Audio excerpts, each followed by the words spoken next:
के काम की पुस्तक book of Ex chapter 8 verse 4 to 25। जो तितर बितर हुए थे वे सुसमाचार सुनाते हुए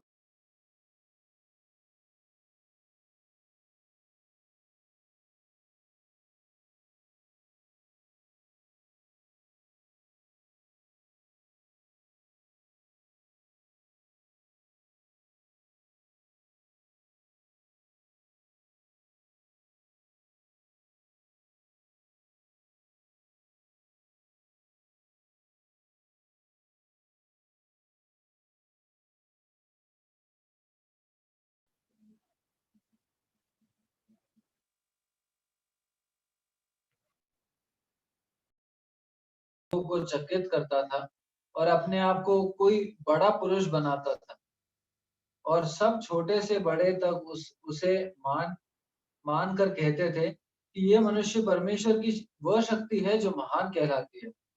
उसने बहुत दिनों से उन्हें अपने टोने के कामों से चकित कर रखा था, इसीलिए वे उसको बहुत मानते थे। परंतु जब उन्होंने फिलिप्पुस की प्रतीति की, जो परमेश्वर के राज्य और यीशु के नाम का सुसमाचार सुनाता था, तो लोग क्या पुरुष क्या स्त्री बपतिस्मा लेने लगे। 13।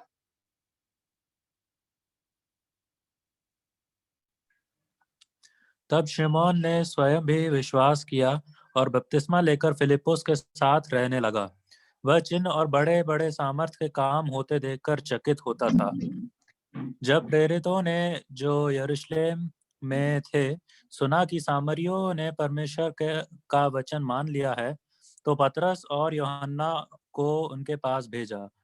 उन्होंने जाकर उनके लिए प्रार्थना की कि पवित्र आत्मा पाए, क्योंकि वह अब तक उनमें से किसी पर ना उतरा था। उन्होंने तो केवल प्रभु यीशु के नाम में बपतिस्मा लिया था। तब उन्होंने उन पर हाथ रखे और उन्होंने पवित्र आत्मा पाया। जब शिमोन ने देखा कि प्रेरितों के हाथ रखने से पवित्र आत्मा दिया जाता है, तो उनके पास रुपए लाकर कहा, यह अधिकार मुझे भी दो कि जिस किसी पर हाथ रखूं वह पवित्र आत्मा पाए। पतरस ने उससे कहा, तेरे रुपए तेरे साथ नष्ट हो, क्योंकि तूने परमेश्वर का दान रुपयों से मोल लेने का विचार किया। इस बात में ना तेरा हिस्सा है ना भाग, क्योंकि तेरा मन परमेश्वर के आगे सीधा नहीं। इसलिए अपनी इस बुराई से मन फिराकर प्रभु से प्रार्थना कर, संभव है तेरे मन का विचार क्षमा किया जाए, क्योंकि मैं देखता हूँ कि तू पित्त की सी कड़वाहट और अधर्म के बंधन में पड़ा है। शिमोन ने उत्तर दिया, तुम मेरे लिए प्रभु से प्रार्थना करो कि जो बातें तुमने कही उनमें से मुझ पर ना आ पड़े। अतः वे गवाही देकर और प्रभु के वचन सुनाकर यरूशलेम को लौट गए और सामरियों के बहुत से गांवों में सुसमाचार सुनाते गए। परमेश्वर अपने वचन के पढ़े और सुने जाने पर बहुतायत से आशीष दे, और परमेश्वर का आत्मा अधिकाई से इन भागों के द्वारा हमसे बात करे और ये समय बहुत अर्थपूर्ण हो। उसके नाम की महिमा हो। हमने पिछली बार भी 4 आयत से 13 आयत तक कई बातों को देखा था, कई सत्यों को देखा था, और आज भी हम उन्हीं आयतों में से देखते हुए आगे बढ़ेंगे। और इस प्रकार 25वीं आयत तक हम इस भाग पर मनन करेंगे। यहाँ पर लिखा है, जो तीतर बीतर हुए थे वे सुसमाचार सुनाते हुए फिरे, और फिलिप्पुस सामरिया नगर में जाकर लोगों में मसीह का प्रचार करने लगा। हमने देखा था पिछली बार कि किस प्रकार प्रभु यीशु मसीह पर विश्वास करने वाले लोगों पर, कलीसिया पर कितना ही बड़ा एक सताव आया था, और वो इतना भयानक था कि शाऊल के बारे में जब लिखा गया है कि वो कलीसिया को उजाड़ रहा था, मतलब जैसे एक जंगली जानवर फसल को उजाड़ दे, उस प्रकार से वो कलीसिया को उजाड़ रहा था, ऐसा हम देख रहे थे। 4 आयत में पढ़ते हैं कि जो तीतर बीतर हुए थे वे सुसमाचार सुनाते हुए फिरे, और फिलिप्पुस सामरिया नगर में जाकर लोगों में मसीह का प्रचार करने लगा। देखिए यहाँ पर लिखा है कि सताव के कारण लोग तितर-बितर हो गए, मतलब उनको अपना घर छोड़कर इधर-उधर बिखर जाना पड़ा। यरूशलेम को छोड़कर, यहूदिया को छोड़कर वो लोग निकल गए आस-पास के शहरों में या दूसरे देशों की ओर उन्होंने पलायन करा। क्यों? क्योंकि जान पर बनाई थी, प्रभु यीशु मसीह के पीछे चलने के कारण जान पर बनाई थी। लेकिन यहाँ पर एक बहुत उदाहरणीय बात हम उनके जीवन से सीखते हैं कि वो तीतर-बीतर होकर जी रहे थे या तीतर-बीतर होकर इधर यात्राएँ कर रहे थे इधर से उधर, लेकिन उनके जीवन के एक बात को यहाँ पर परमेश्वर का आत्मा नोटिस करके लिखकर हमारे लिए देता है। वहाँ पर लिखा है कि वो क्या कर रहे थे? वो सुसमाचार बाँट रहे थे। प्रभु यीशु मसीह के बारे में बताना उन्होंने नहीं छोड़ा। देखिए बहुत एक गंभीर बात है जो परमेश्वर का आत्मा यहाँ पर लिखकर हमें समझाता है। ज़रा कल्पना कीजिए कि ऐसे लोग हैं जो सताए गए हैं, है ना? कई बार हम बहुत ऐसे ही पढ़कर चीज़ों को आगे निकल जाते हैं, पर ज़रा कल्पना कीजिए कि यदि हमें अपना घर छोड़कर भागना पड़े अचानक, जिस घर में हम रहते हैं, चाहे खुद का घर हो, किराए का घर हो, हमारा घर हमने अपनी सहूलियत के हिसाब से जमाया है, हमारे सोने के लिए आरामदायक जो बिस्तर है हमने अरेंज किए हैं, उठने-बैठने, खाने-पीने सबका समय है, नौकरी-धंधा है और अचानक से रातों-रात या एक दिन में अचानक से वो सब छोड़ के भागना पड़े। मतलब आप एक बहुत बुरे हालात में हैं, ना आप अपने घर में हैं, ना आप अपने शहर में हैं, ना आपके पास काम-धंधा है जो आप किया करते थे और आर्थिक समस्या है और इसलिए कि भागना है तो रहने, कपड़े, सुरक्षा सबकी समस्या है। इस सब समस्याओं के बीच इन लोगों के विषय में लिखा है कि वो सुसमाचार सुनाने से पीछे नहीं हट रहे। मतलब प्रभु यीशु मसीह के बारे में बताने में वो पीछे नहीं हट रहे। उनके उनके जीवन का अवलोकन करके परमेश्वर का आत्मा ऐसा बताता है। प्रियो ये एक बात है जो हमारे जीवन को चुनौती देती है या हम इस नए नियम की कलीसिया से सीख सकते हैं कि किस प्रकार अ, हमें मसीह से भरा होना बहुत ज़रूरी है या हमें सुसमाचार से भरा हुआ या एक सुसमाचार के कार्य में लगे रहना हमें कितना ज़रूरी है। ये एक बहुत बुरे हालात में थे, लेकिन फिर भी इनके जीवन में सुसमाचार बाँटना कम नहीं हुआ। अब ज़रा इनकी परिस्थितियाँ देखिए कितनी नकारात्मक है। ये क्यों वहाँ से धकेले गए थे? इसी सुसमाचार के कारण। प्रभु यीशु मसीह पर उन्होंने विश्वास किया, सुसमाचार पर विश्वास किया, इसीलिए वहाँ से हकाले गए थे। उनकी जान पर क्यों बनाई थी? क्योंकि उन्होंने सुसमाचार विश्वास किया था। वही सुसमाचार ये वहाँ भी बाँट रहे हैं, जहाँ पर ये जा रहे हैं। ऐसा भी हो सकता था कि ये कुछ समय के लिए रुक जाते कि भैया अब घर-बार छूट गया है, परदेश में आ गए, यहाँ भी अगर ये सब किया तो यहाँ से भी हकाले जाएँगे तो ऐसे कब तक भागते रहेंगे? लेकिन उन्होंने ऐसा नहीं किया। उन्होंने जहाँ-जहाँ गए सुसमाचार बाँटते फिरे। फिर लिखा है कि फिलिप्पुस सामरिया नगर में जाकर लोगों में मसीह का प्रचार करने लगा। अब फिलिप्पुस सामरिया नगर में आ गया है। सामरिया नगर को हम सब जानते हैं क्या? हम हमारे लिए कोई नया नगर नहीं है, है ना? इससे पहले कौन गया था वहाँ पर? बता सकते हैं? आप लोग भी बता सकते हैं। हाँ, प्रभु यीशु मसीह गए थे, है ना? प्रभु यीशु मसीह सामरिया होकर गए थे और वहाँ पर एक सामरी स्त्री से कुएँ के पास उन्होंने बातचीत की। तो फिलिप्पुस पहला एक व्यक्ति नहीं है जो वहाँ पहुँचा, इससे पहले प्रभु यीशु मसीह भी पहुँचे हैं। ये न जाने सामरिया के कौन से जगह पर पहुँचे हों, उस बारे में ऐसा नहीं लिखा है, लेकिन सामरिया के किसी एक शहर में ये पहुँचे। ठीक है, मैं आगे उससे बढ़ते हैं, उससे पहले एक और बात यहाँ पर आपके सामने मैं रखना चाहता हूँ। यहाँ पर कितने लोग प्रचार कर रहे हैं? बता सकते हैं आप?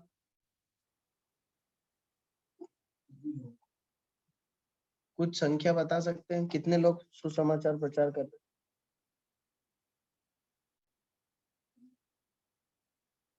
कोई गिनती है अंदाजन?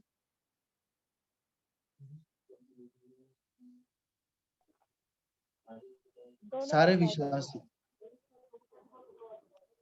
नाम कितने विश्वासियों के लिखे हैं?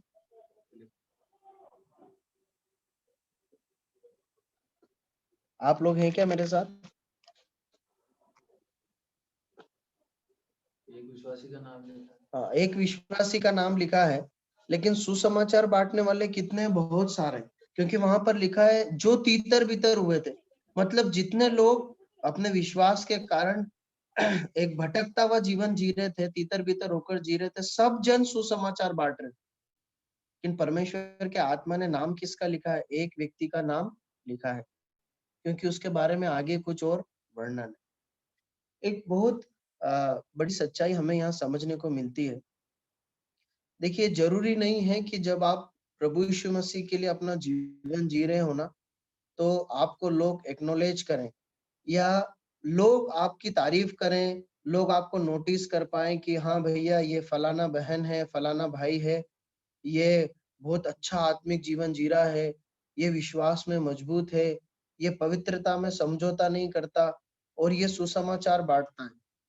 जरूरी नहीं है कि मनुष्य आपको नोटिस करे या आपको अप्रिशिएट करे, लेकिन फिर भी हमें प्रभु यीशु मसीह के लिए जीना है, उसके उसके सुसमाचार को बांटना है। क्यों? क्योंकि मनुष्य चाहे इस बात को नोटिस करे या ना करे, परमेश्वर है और परमेश्वर का आत्मा है जो इसे देखता है, इसे नोटिस करता है। और लिखा है कि परमेश्वर का वचन बताता है कि जैसा एक विश्वासी जीवन जिएगा, उसका उसका न्याय होगा, वैसा ही प्रतिफल वो अपने परमेश्वर से पाएगा।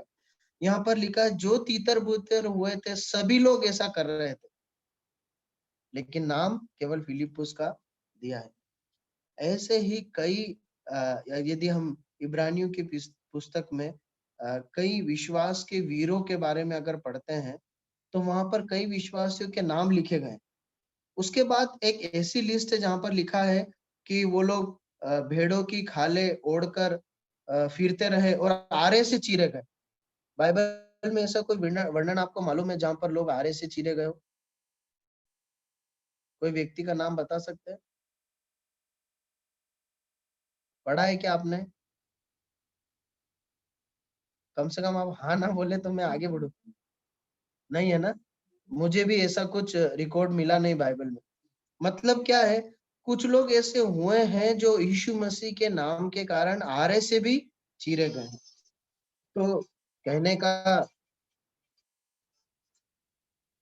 कहने का तात्पर्य ये है, जब हम प्रभु के लिए अपना जीवन जीते हैं, जब हम प्रभु यीशु मसीह के नाम से भक्ति का जीवन, आज्ञाकारिता का जीवन, पवित्रता का जीवन, सुसमाचार सुनाने का जीवन, और हो सकता है कि आप कुछ ऐसा सताव सह रहे हो जिसे लोग नहीं जानते, आपके परिवार की ओर से हो सकता है, बाहर के लोग की तरफ से हो सकता है। ऐसी परिस्थिति में आप हो सकते हैं।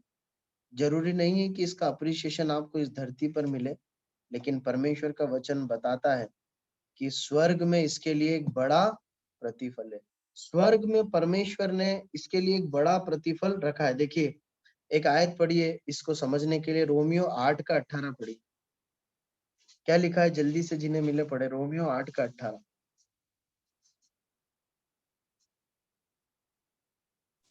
क्योंकि मैं समझता क्योंकि हूँ क्योंकि मैं समझता हूँ कि इस समय के दुख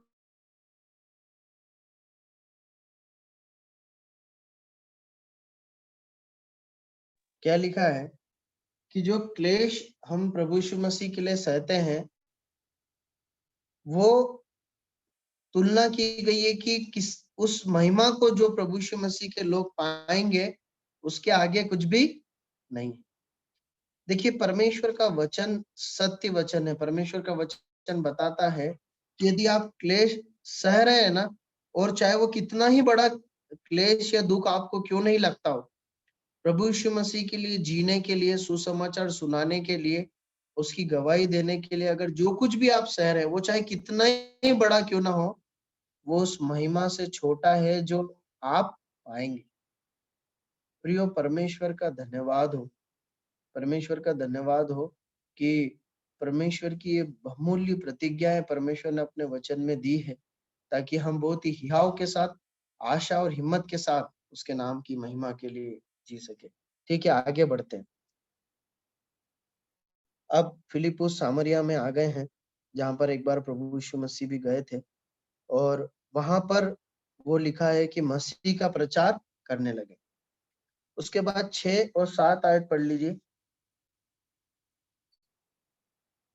जो बातें फिलिपुस ने कही उन्हें लोगों ने सुनकर, और जो चिन्ह वह दिखाता था उन्हें देख देख कर एक चित होकर मन लगाया, क्योंकि बहुतों में से अशुद्ध आत्माएं बड़े शब्द से चिल्लाती हुई निकल गई, और बहुत से लकवे के रोगी और लंगड़े भी अच्छे किए गए। ठीक है, 2 बातें यहाँ पर हम देखते हैं। पहली बात, सताव, बुरी परिस्थितियां, हमारे विद्रोह में चाहे कुछ भी क्यों ना हो, परमेश्वर के कार्यों को हमारे जीवन में पूरा होने से रोक नहीं सकती। यदि हम आज्ञा मानने के लिए तैयार हैं, यदि हम प्रभु यीशु मसीह के पीछे चलने के लिए समर्पित हैं, तो ये भाग हमें बताता है हमारे जीवन में या हमारे द्वारा परमेश्वर का कार्य न हो, ऐसी कोई ताकत नहीं है जो हमें रोक पाए। हमारे जीवन से परमेश्वर का कार्य पूरा होने से कोई नहीं रोक सकता, यदि हम आज्ञा मानने के लिए, समर्पण करने के लिए तैयार हो। क्या हो रहा है? इन्हें क्यों मारा गया था, क्यों भगाया गया था यरूशलेम से? क्योंकि ये प्रभु यीशु मसीह का नाम लेते थे, प्रभु यीशु मसीह के पीछे चलते थे, प्रभु यीशु मसीह ही राजा, परमेश्वर, मसीहा ये बताते थे। वहां से निकल गए। ये शाऊल चाहता था और जो दूसरे विरोधी चाहते थे, मसीह विरोधी, की ये इस धर्म को, ये यीशु मसीह का जो नया पंथ निकल पड़ा उसको हम नष्ट कर दें। क्या हुआ? ऐसा हो पाया? क्या नहीं हो पाया? इसलिए कि ये विश्वासी लोग समर्पित थे, आज्ञाकारी थे। सुसमाचार का कार्य और तेजी से दूसरे दूसरे जगहों पर बढ़ने लगा। सामरिया में और जहां जहां तितर बेतर हुए, वहां पर सुसमाचार फैलने लगा। यहाँ पर लिखा है कि सामरिया में प्रभु यीशु मसीह का सुसमाचार सुनाया गया, प्रभु यीशु मसीह के नाम से बड़े आश्चर्य कर्म किए गए। तो पहली बात हम ये देखते हैं कि यदि हम आज्ञा मानने और समर्पण करने के लिए तैयार हैं, तो परमेश्वर का कार्य हमारे द्वारा पूरा हुए बगैर रुक नहीं सकता, या परमेश्वर का कार्य कभी नहीं रुक सकता। दूसरी बात, जब हम आज्ञाकारिता और समर्पण में जीवन जीते हैं, जब हम बुरी परिस्थितियों में तैयार रहते हैं आज्ञा मानने के लिए, तभी परमेश्वर हमारे द्वारा अपने कार्यों को करते हैं। परमेश्वर हमारे द्वारा अपने कार्यों को करते हैं। कैसे बोल सकते हैं? देखिए यहाँ पर क्या हो रहा है, 7वीं आयत में बड़े बड़े आश्चर्य कर्म हो रहे हैं। कौन कर रहा है? कर तो फिलिपुस रहा है, फिलिपुस के हाथों से कार्य हो रहे हैं, लेकिन क्या फिलिपुस की अपनी सामर्थ्य है? क्या नहीं। परमेश्वर के आत्मा की सामर्थ उसके जीवन में हम देखते हैं। परमेश्वर का आत्मा उसे ऐसा सामर्थ और अनुग्रह देते हैं जिसकी वजह से उसके जीवन से क्या हो रहा है? आश्चर्य कर्म हो रहे हैं। जैसे प्रभु यीशु मसीह दुष्ट आत्माओं को निकाला करते थे, वैसे वो दुष्ट आत्मा, जैसे जैसे जैसे लंगड़े चंगे किए जाते थे, वैसे लंगड़े चंगे किए जा रहे हैं। जैसे झोले के मारे हुए चंगे होते थे, जैसे प्रभु यीशु मसीह ने किया। मसीह के आश्चर्य कर्म फिलिपुस के जीवन से प्रकट हो। ये दूसरी बात हम देखते हैं, यदि हम आज्ञाकारी और समर्पित है, परमेश्वर हमारे द्वारा अपने कार्यों को करता है। प्रभु सहायता करें। आगे की आयत को पढ़ते हैं। जब ये सब कुछ हुआ तो वहां लिखा है उस नगर में बड़ा आनंद हुआ। क्या कारण है आनंद होने का? आनंद होने का क्या कारण है? लिखा है 8वीं आयत में उस नगर में बड़ा आनंद हुआ। क्यों? क्या समझते हैं आप, बता सकते हैं? मेरे साथ कई भाई बहन लोग आज बैठे हैं, वो बता रहे हैं क्या भला हुआ, इसलिए कि भला हुआ, परिवर्तन हुआ, रोगी चंगे हुए। दूसरी बात, जहाँ पर एक तरफ जहाँ पर ये उपद्रव हुआ, क्लेश उनके ऊपर आया, वहीं दूसरी ओर फिलिपुस के द्वारा काफी लोग चंगे किए गए, शुभ किए गए और बीमार अच्छे किए गए। इसके कारण एक आनंद। आनंद भी वहाँ पर हुआ लोगों के बीच में। ठीक है, ये देखा। लगभग आप सभी जो सोच रहे हैं वो सही दिशा में है कि आनंद होने का कारण आश्चर्य कर्म है, लोग चंगे हुए हैं और भलाई हुई है, चमत्कार हुए, इसलिए आनंद हुआ। लेकिन एक जब मैं इस भाग पर मनन कर रहा था तो परमेश्वर के आत्मा ने कुछ इस प्रकार से मुझे सिखाया या इस बात को प्रकट किया कि यहाँ पर जब ऐसा लिखा है ना कि उस नगर में, मतलब कौन से नगर की बात हो रही, याद रखना सामरिया नगर है ना, उस नगर में बड़ा आनंद हुआ। ये पता है किस आनंद के बारे में लिखा गया है? ये निश्चय आनंद बीमारी चंगे होने के कारण हुआ है, लेकिन ये वो आनंद है जो प्रभु यीशु मसीह के मिल जाने के कारण। एक व्यक्ति जब प्रभु यीशु मसीह को ग्रहण कर लेता है, एक व्यक्ति जब प्रभु यीशु मसीह से जुड़ जाता है, एक व्यक्ति के हृदय में जब प्रभु यीशु मसीह रहने आ जाता है, तब जो आनंद होता है ना, उसका जीवन जो प्रफुल्लित हो जाता है, उस आनंद को परमेश्वर के आत्मा ने यहाँ पर लिखा है। पता है क्यों है? देखिए, क्या चिन्ह और चमत्कार तो पहले भी हो रहे थे यहाँ पर। कौन कर रहा था? शमौन जादूगर कर रहा था। यद्यपि मैं इस बात में पूरा विश्वास रखता हूँ कि जैसा फिलिपुस ने आश्चर्य कर्म किए, लंगड़ों को चंगा करना और दुष्ट आत्मा को निकालना, मुझे पूरा विश्वास है वचन के आधार पर कि ऐसे सामर्थ्य काम तो शमौन नहीं दिखाता था, वो कुछ चमत्कार जादू टोना जरूर बताता था, पर मुझे नहीं लगता कि इस स्तर पर जहां पर एक जन्म का लंगड़ा चलने लगे वो आश्चर्य कर्म दिखाता होगा।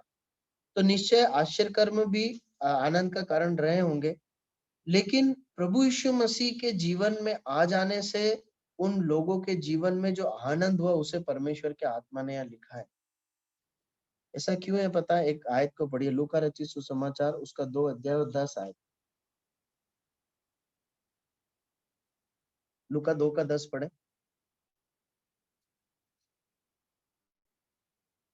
तब स्वर्गदूत ने उनसे कहा, मत डरो, क्योंकि देखो मैं तुम्हें बड़े आनंद का सुसमाचार सुनाता हूँ जो सब लोगों के लिए होगा। ठीक है, एक आनंद का सुसमाचार है। आप समझ रहे हैं? प्रभु यीशु मसीह के जन्म की जो घोषणा है ना, वो इन शब्दों के साथ होती है कि मैं तुम्हें बड़े आनंद का सुसमाचार सुनाता हूँ। उस आयत से इस आयत को आप तुलना करके देखिए तो आपको समझ में आएगा, परमेश्वर का आत्मा आपको स्पर्श करेगा कि यहाँ जिस आनंद और हर्षोल्लास की बात की जा रही है वो कहाँ से आया है। और प्रियो, मैं आप सभी को एक एक को जो इस वचनों को सुन रहा है, मैं उनके जीवन को चुनौती देते हुए या उनको उनके जीवन को छू कर ये बोल सकता हूँ, जब आपने प्रभु यीशु मसीह को ग्रहण किया, प्रभु यीशु मसीह से लिपट जाने में जो आनंद आपको मिलता है, वो आनंद इस दुनिया की किसी भी बात में हो नहीं सकता। प्रियो, कई बार ऐसा देखा गया है कि प्रभु यीशु मसीह के शिष्य लोग जो प्रभु यीशु मसीह पर विश्वास करते हैं, उदासी में, निराशा में, पराजय में अपने जीवन को जीते हैं। क्यों जीते हैं मालूम है? क्योंकि प्रभु यीशु मसीह के प्रति प्यार नहीं है, प्रभु यीशु मसीह के प्रति आज्ञाकारिता और समर्पण नहीं है। अगर मैं ये नहीं बोल रहा हूँ कि आप परेशान नहीं होंगे, दुखी नहीं होंगे, आपके पास पैसे की कमी नहीं होगी, बीमारी नहीं होगी, ये सब कुछ होगा, लेकिन इन सब के बीच में आप अनुग्रह में आनंदित रह सकते हैं। आप अनुग्रह में स्थिर रह सकते हैं। बस शर्त है कि आप प्रभु यीशु मसीह से लिपटे रहने, उसकी आज्ञा मानने और उसके पीछे चलने के लिए तैयार है। यदि है तो ये बड़े आनंद का सुसमाचार आज हम सबके लिए क्या प्रभु यीशु मसीह इस धरती पर पैदा हुआ। एक और बात को मैं ठीक है 9 आयत से 13 आयत तक पढ़ लीजिए, फिर हम आगे बढ़ते हैं। 9 आयत से 13 आयत तक पढ़िए।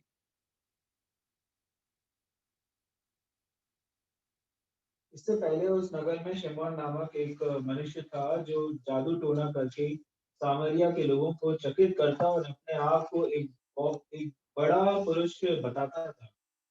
छोटे से बड़े तक सब उसका सम्मान करते थे। यह मनुष्य परमेश्वर की वह शक्ति है जो महान कहलाती है।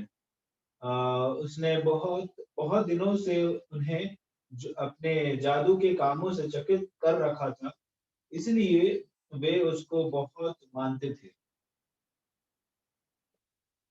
परंतु जब उन्होंने फिलिपुस का विश्वास किया, जो परमेश्वर के राज्य और यीशु के नाम का समाचार सुनाता था, तो लोग क्या पुरुष क्या स्त्री बपतिस्मा लेने लगे। तब शमौन ने स्वयं भी विश्वास किया और बपतिस्मा लेकर फिलिपुस के साथ रहने लगा। वचन और बड़े बड़े सामर्थ के काम होते देखकर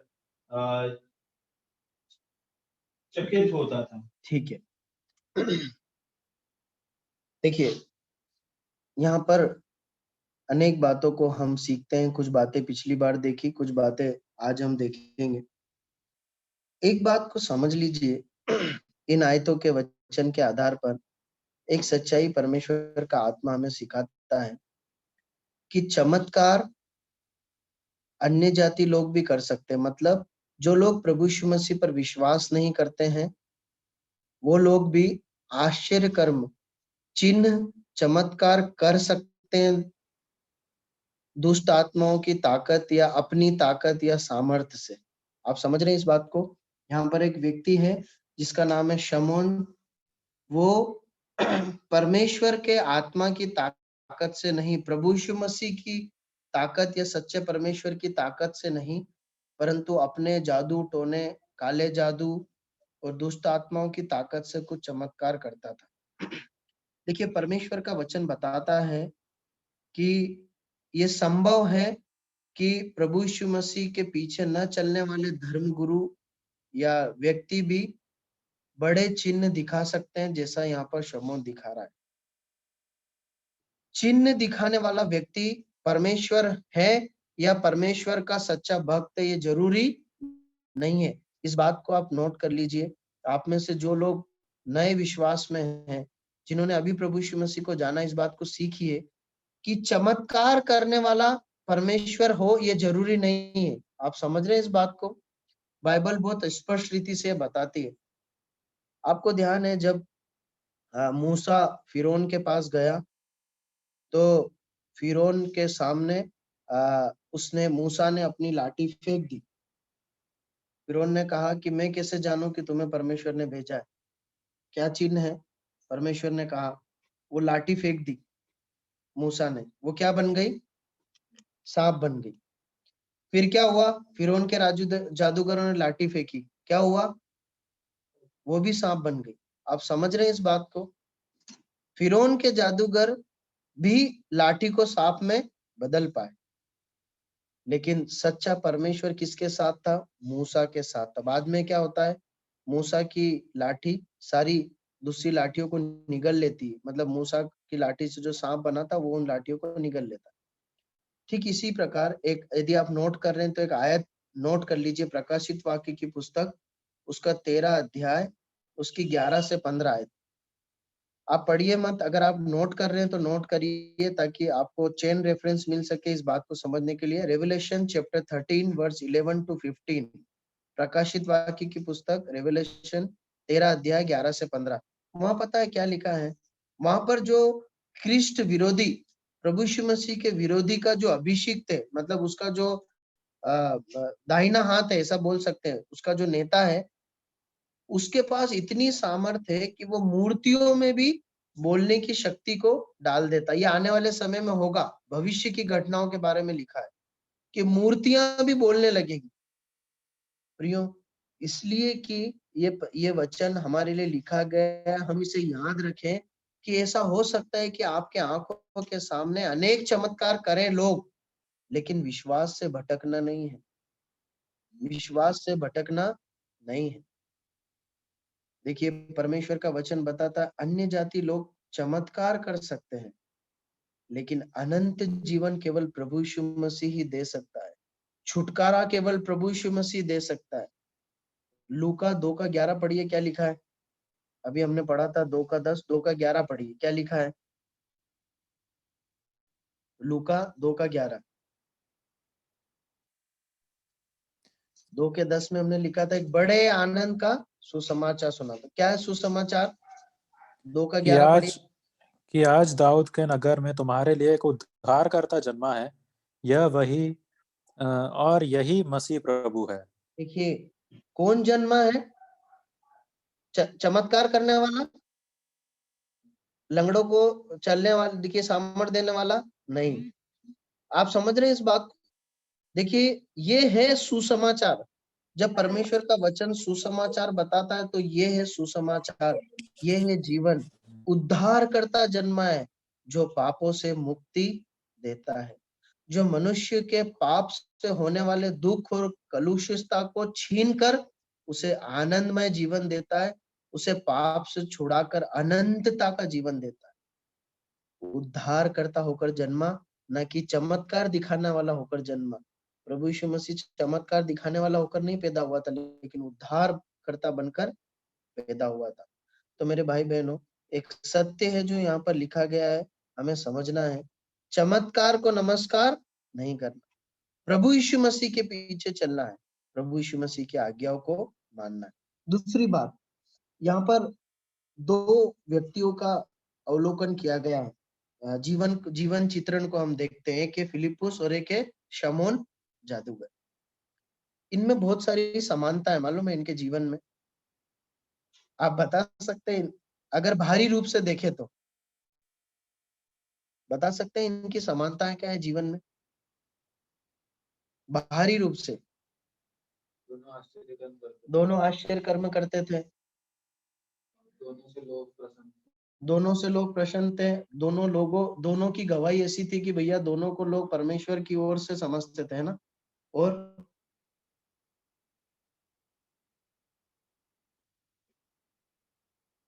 दोनों में से मतलब बुरी गवाही किसकी थी?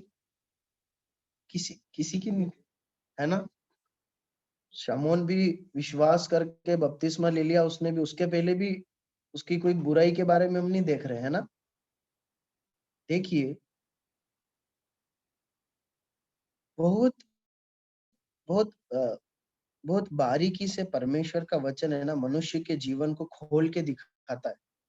बाहरी रूप से देखा जाए तो फिलिपुस और शमौन का जीवन लगभग एक जैसा दिखाई देता है ना। दोनों भक्त जैसे दिखाई देते हैं, लेकिन भक्ति जब परमेश्वर का वचन चिन्हित करता, परमेश्वर का आत्मा जब भक्ति को परखता है तो मनुष्य के हृदय की अवस्था को देखता है। मनुष्य अंदर से कैसा है, उसके हृदय के विचार कैसे हैं, उसकी योजनाएं कैसी है, वो क्या हासिल करना चाहता है, उसके जीवन का उद्देश्य क्या है, उस पैमाने पर परमेश्वर उसकी भक्ति को तोलता है। और वहां पर एक बहुत बड़ा अंतर है ना। क्या लिखा है इसके बारे में पढ़िए, शमौन के बारे में लिखा है 21 और 22 आयत पढ़िए।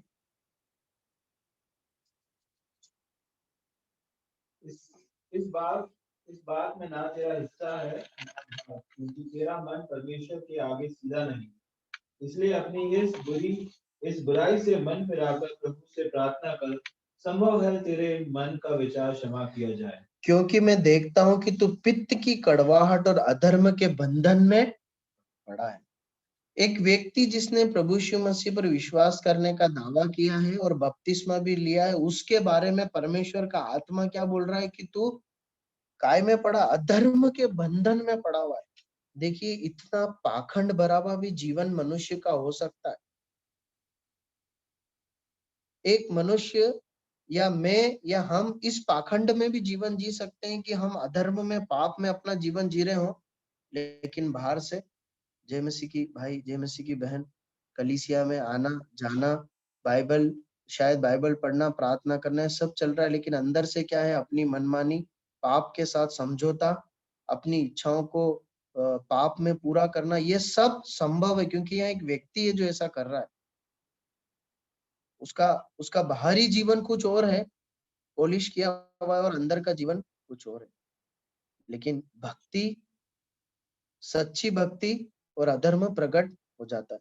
प्रियो, परमेश्वर सहायता करे हम इस बात को समझ पाए कि यदि हम गुप्त में पाप का जीवन जिएंगे ना, तो एक दिन उसका भांडा फूट जाएगा।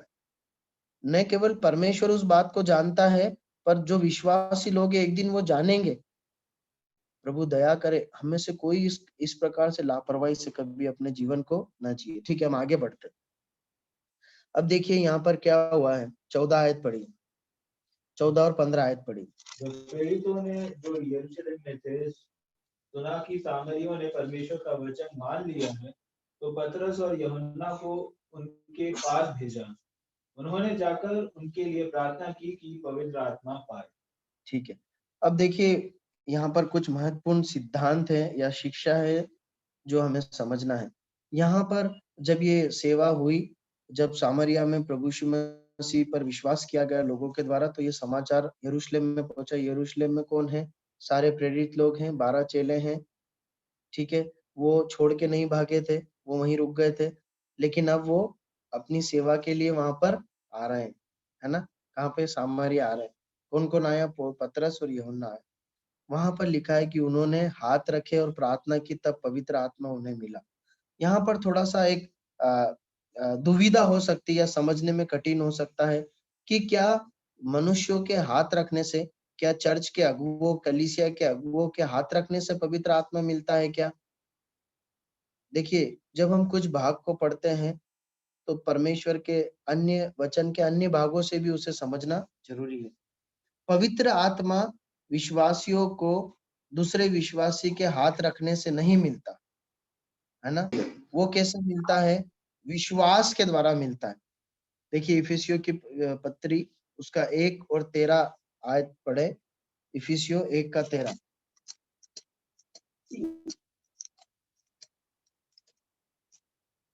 और उसी में तुम पर भी जब तुमने सत्य का वचन सुना, जो तुम्हारे उद्धार का सुसमाचार है, और जिस पर तुमने विश्वास किया, प्रतिज्ञा किए हुए पवित्र आत्मा की छाप लगी। देखिए पवित्र आत्मा विश्वास के द्वारा मिलता है। ऐसे कई अन्य भाग है जहां पर लिखा है कि विश्वास जिन्होंने किया उन्होंने पवित्र आत्मा पाया। दूसरी बात, पवित्र आत्मा दान है, किसका? परमेश्वर का। कहां पर लिखा है? यही लिखा है प्रेरितों के काम की पुस्तक, उसका ये 8वां अध्याय और 20 आयत में। पतरस ने उससे कहा, तेरे रुपए तेरे साथ नाश हो, क्योंकि तूने परमेश्वर का दान रुपए से मोल लेने का विचार किया है। अब देखिए परमेश्वर का दान है, तो ऐसा नहीं हो सकता कि परमेश्वर ने दान दिया हो, मान लीजिए परमेश्वर ने दान दिया है बहन जी के लिए और परमेश्वर मुझे बोले कि तुम अपने हाथ से उसे देना, ऐसा नहीं होता है ना? आप समझ रहे हैं इस बात को? वो दान सबको एक समान मिला है। परमेश्वर का वचन बताता है जब एक व्यक्ति प्रभु यीशु मसीह पर विश्वास करता है, जब वो ये बोलता है कि प्रभु यीशु मैं पापी हूँ, मेरे पाप को क्षमा कर और मैं अपना जीवन आपके चरणों में उंडेल देता हूँ। अब मैं आपके लिए जीऊंगा, आपकी महिमा के लिए जीऊंगा, मुझे क्षमा करें और मेरे जीवन में आइए। तब प्रभु यीशु मसीह अपने आत्मा को उसके हृदय में भेज देते हमेशा के रहने के लिए। प्रभु यीशु मसीह अपने आत्मा के द्वारा एक विश्वासी के हृदय में विश्वास से वास करते हैं। ये पवित्र आत्मा का दान है। ठीक है, फिर यहाँ पे ऐसा क्यों लिखा गया है? देखिए 2 भाग है जहाँ पर हाथ रखने से पवित्र आत्मा मिला है। एक तो ये वाला भाग है, और उसके बाद यदि आप लिख रहे हैं तो लिख लीजिए 19 अध्याय उसका 1 से 6। वहां पर यूहन्ना के चेले हैं, प्रेरितों के काम 19 अध्याय 1 से 6। पढ़िए मत, आप लिख लीजिए। वहां पर यूहन्ना के चेलों की मुलाकात होती है पौलुस से, जो अभी कलीसिया को उजाड़ रहा है, वो बाद में विश्वासी बन जाता है, आप सब जानते हैं। वो जब मिलता है तो वो पूछता है कि तुमने पवित्र आत्मा पाया? तो वो बोलते हमने तो उसकी चर्चा नहीं सुनी। फिर वो उन बातों को समझाता है और वो पवित्र आत्मा पाते हैं। ऐसा क्यों? देखिए कलीसिया को एक सूत्र में बांधने के लिए उस समय पर यह जरूरी था कि पवित्र आत्मा इस प्रकार से ही बांटा जाए। आप समझिए इस बात को, जब परमेश्वर का आत्मा कलीसिया की बात करता है ना, तो एक विश्वव्यापी एक कलीसिया की बात करता है। जब वचन में हम पढ़ते हैं कितनी देह है, एक देह। आप समझना इस बात को, एक कलीसिया है, एक देह है ना। तो परमेश्वर का आत्मा एक कलीसिया की बात करता है। उस एक कलीसिया में एक सूत्र होने के लिए, क्योंकि वो कलीसिया की नई नई शुरुआत हुई थी। मान लीजिए यरूशलेम में जो जिस प्रकार पवित्र आत्मा आया, और अगर सामरिया में भी पवित्र आत्मा सीधे आ जाता, ऐसा देखिए, मैं जब इस बात को आपको समझा रहा हूँ तो परमेश्वर ने जैसा प्रकाश मुझे दिया मैं समझा रहा हूँ, और जो बाइबल पंडित विद्वान लोग हुए उन्होंने जो टिप्पणी की है उसका सहारा लेके मैं आपको समझा रहा हूँ। यहाँ पर पवित्र आत्मा मिला है यरूशलेम में, और मान लीजिए सामरिया में परमेश्वर का वचन पहुंचा, और सामरिया के लोग भी प्रभु यीशु मसीह से विश्वास करके पवित्र आत्मा पा लेते हैं, और आश्चर्य कर्म उनके द्वारा भी होते हैं, और वो अन्य भाषा बोलते हैं। तो ऐसा होने की संभावना थी कि एक प्रतिद्वंदी मतलब एक कलीसिया यहाँ पर और एक कलीसिया वो अपने आप को खड़ी कर लेते। क्यों ऐसा पता है? क्योंकि आपको सामरिया का इतिहास मालूम है, उनमें पहले ही धार्मिक विरोधाभास थे, है ना। उनमें मतलब उनकी समस्या क्या थी? वो आपको याद है सामरी स्त्री ने क्या कहा प्रभु यीशु मसीह से कि हमारे पिता याकूब ने यहाँ पे आराधना की इस पहाड़ पे, और तुम कहते हो कि आराधना का स्थल कौन सा? यरूशलेम। तो पहले ही वहां पर धार्मिक युद्ध चल रहा था। इस बात को समझना, ये जो भाग जिस संदर्भ में लिखा गया है, पहले ही वहां पर आत्मिक धार्मिक युद्ध चल रहा था। और उस परिस्थिति में यदि ऐसा हो जाता तो क्या होता? जैसे वो पहले यहूदी और सामरी होकर लड़ते थे ना, वैसे वो विश्वासी विश्वासी होके भी लड़ते। वो क्या बोलते हैं, भैया ऐसा मत समझना कि तुम्हारे यरूशलेम में पवित्र आत्मा हमारे पास भी आया, वही सामर्थ हमारे पास भी है। हम अपने आप में एक कलीसिया, हमें तुम्हारे सामंजस्य की ऐसे जरूरत नहीं है। बहुत जरूरी था कि कलीसिया एक देह के रूप में हो, उनमें उनमें प्रतिस्पर्धा ना हो, वो एक सूत्र में बंधे हो, वो एक ही देह हो, उनमें कोई विरोधाभास किसी बात को लेकर ना हो। इसलिए परमेश्वर ने ऐसा प्लान किया कि पवित्र आत्मा जब प्रेरित हाथ रखे तो दिया जाए। प्रभु सहायता करे। एक अंतिम बात बोलकर मैं समाप्त करूंगा। मुझे लगता है कि आप इस पवित्र आत्मा के पाने की बात को अच्छे से समझ गए होंगे। एक और बात मैं बोलकर समाप्त करना चाहता हूँ। यहाँ पर लिखा है कि शमौन ने बहुत सारा धन लाकर दिया कि पवित्र, मुझे भी क्या बोलता है वो, मुझे भी ये अधिकार मुझे भी दो कि जिस किसी पर हाथ रखूं पवित्र आत्मा पाए। देखिए,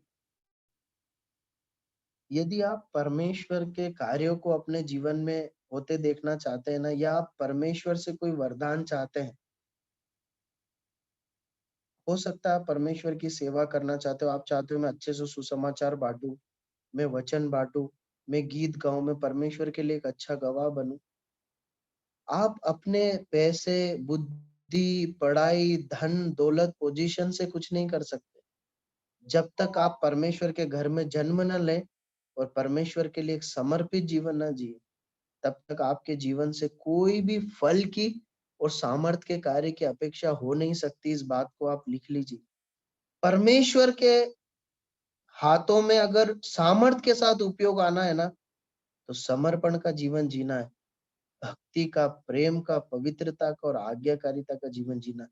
इसीलिए प्रियो, कई बार क्या होता है मालूम है, लोग जीना तो चाहते हैं प्रभु के लिए, कार्य करना चाहते हैं, वो कर नहीं पाते। क्यों? क्योंकि आज्ञाकारिता नहीं है, समर्पण नहीं है, पवित्रता नहीं है, अपनी बुद्धि पे, अपने धन पर भरोसा है, अपने टैलेंट पर भरोसा है।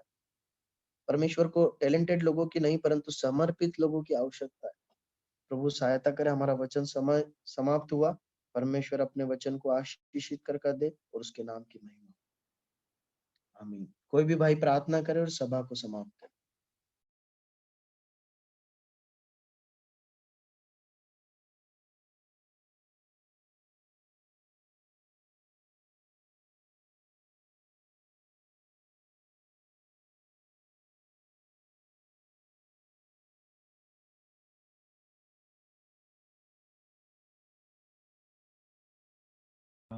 प्रभु जी आपकी सन्निधि में आते हैं प्रभु, आपकी प्रेजेंस में आते हैं प्रभु, और हम प्रार्थना आपसे करते हैं प्रभु जी कि धन्यवाद कि आपने हमें ऐसा समय दिया कि हम आपके वचन के सामने बैठ सकें प्रभु।